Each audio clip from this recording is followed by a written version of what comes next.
आणि मुळात ह्यात एवढा विचार करण्यासारखं काहीच नाहीये. आणि कामं काय ग, ते होतच राहणार. आणि मला असं वाटत नाही की ह्यात असं कुठलंही काम आहे जे तू नंतर करू शकणार नाहीस. आपला बिझनेस काही लगेच बुडत नाही. आणि आपल्या मुलाचं लग्न आहे, ते तुझ्या कामापेक्षा कमी महत्वाचं आहे का? जय, तू त्यांना कळव आणि उद्या भेटायला बोलवून घे. जय, त्यांना उद्या सकाळी 11 वाजता यायला सांग. त्यांना उगाच वाट बघत बसायला लावायची काहीच गरज नाहीये.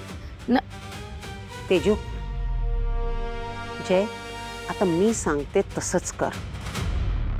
त्यांना फोन कर आणि बोलावून घे. अगं हे काय? हो, मी फोन करतो त्यांना. मॅम, करायची का मग आता परबांच्या स्वागताची तयारी? हो, करायचं ना. जंगी स्वागत करायचं परबांचं. घे मी घेऊ. काय हॅपी? एक काम कर, फोन लाव. मीच लावून देतो. तूच बोल. नाही बोल बोल, तूच बोल. अरे बोल रे, बोल बोल तू बोल, तू रिस्पॉन्सिबल माणूस आहे ना, बोल. घरातला रिस्पॉन्स. नौटंकी. स्पीकरवर टाक. लाऊडस्पीकर आणू? नाही, फोन स्पीकरवर टाक. पप्पा तुमचा फोन वाजतोय. आणू. सहाने शिडीने वर आले. ए का मग तू माझं गाडी टाकलेला. चिटिंग करते. चिटर. आता बघ. हॅलो. हॅलो, नमस्कार काका, जय खानोलकर बोलतोय. हा नमस्कार नमस्कार. पमा. हा बोला ना. कसे आहात काका?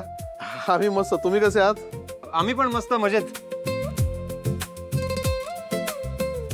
हा, फोन यासाठी केला होता, साखरपुड्याची बोलणी करायची आहे. सो उद्या याल तुम्ही आमच्याकडे? तुमच्याकडे? काय झालं काका? नाही काय नाही, उद्या म्हणजे हा येतो. सो काका, उद्या सकाळी 11 वाजता आमच्या इथे. हा येतो. आशूला घेऊन या. काका, तुम्ही सगळ्यांनाच घेऊन या, तुम्ही सगळेच आहे इकडे. हो येतो सगळे येतो.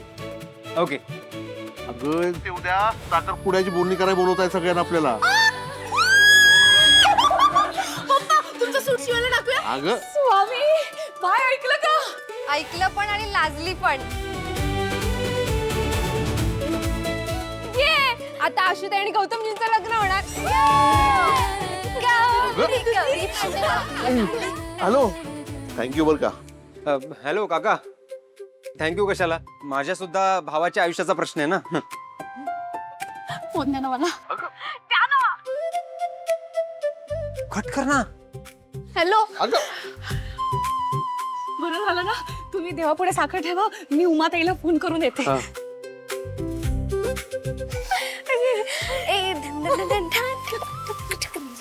Hello hello. वा वा वा शायनर, कसला भारी आहेस तू. कमाल आहेस. काय कमाल काम केलं तुला माहितीये. एक नंबर टोटल राडा. हॅलो. हा, माझा ऐक. अरे थांब रे, मला तुझं कौतुक करू दे. तू इतका ग्रेट असशील मला वाटलंच नव्हतं. तुला माहितीये तू सिरियसली सिक्सर मारला. सिक्सर. तुला जोरदार पप्पी चप्पी. तू कमाल आहेस बस.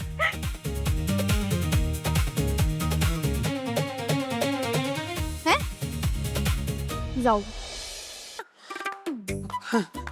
काय मूर्ख मुलगी आहे ही. करेक्ट. ते रे, पप्पी द्यायला पाहिजे. बाजूला. शी हॅज नो ब्रेन्स. चेहरा बघ तुझा. माझा चेहरा म्हणजे काय झालंय? लाल झालं. बाजूला मूर्ख. आणि कोण बोलतात सर? ही काय भाषा आहे? ए जास्त. आणि मी कोण आहे? हिच्या वर्गातला मित्र आहे का मी? हे असं काय हसतोयस तू? बाजूला बाहेर चल. बाहेर हो तू. आणि पुढच्या वेळीपासून तू बोलायचं. चल. Photo post.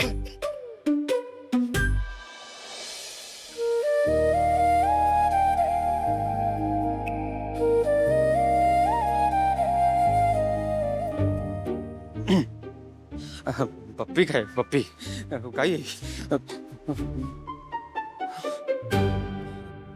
सायनरने काय सॉलिड काम केलं यार. सायनर नाही, जय सरांनी. वा वा वा, एक नंबर.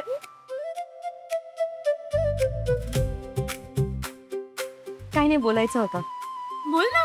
बस ना. बस. बापरे, काय झालं ताई? असं खास काही नाही, म्हणजे आजपर्यंत मी तुझ्या बरोबर याबद्दल काही बोलली नाहीये ना, तर मला असं तुझ्याशी बोलायचं होतं. आता पप्पा म्हणाले की उद्या आपल्याला साखरपुड्याची बोलणी करायला जायचंय. तर आहे ना, सगळे क्षण आहेत ना असे डोळ्यासमोरून गेले ग, की मी आणि गौतम कसे भेटलो, कसे प्रेमात पडलो. मी स्वप्नात सुद्धा विचार केला नव्हता की मी प्रेमात पडेल आणि माझ्यावर कोणीतरी प्रेम करेल. म्हणजे मला असंच वाटायचं की प्रेम हे फक्त सुंदर मुलीवर आणि स्मार्ट मुलींवरच करतात, आणि मी कुठे आहे ना तशी. ए थांब ना थांब, काय बडबडतेस? ताई वेडी आहेस का तू? ताई तुझ्या इतकी सुंदर ना कोणीच नाहीये, कळलं? काय पण बोलू तू नको. गप ग, उगाच काहीही बोलू नकोस. हा ऐक ना, तू उगाच मध्ये मध्ये नको बोलूस. सॉरी सॉरी, बोल. मग गौतम आला माझ्या आयुष्यात. त्याने माझ्यावर जीवापाड प्रेम केलं, आणि या सगळ्यात अगं मी त्याला कित्येक वेळा फक्त नकारच दिला होता. आणि म्हणून त्याने स्वतःचा जीव देण्याचा प्रयत्न केला.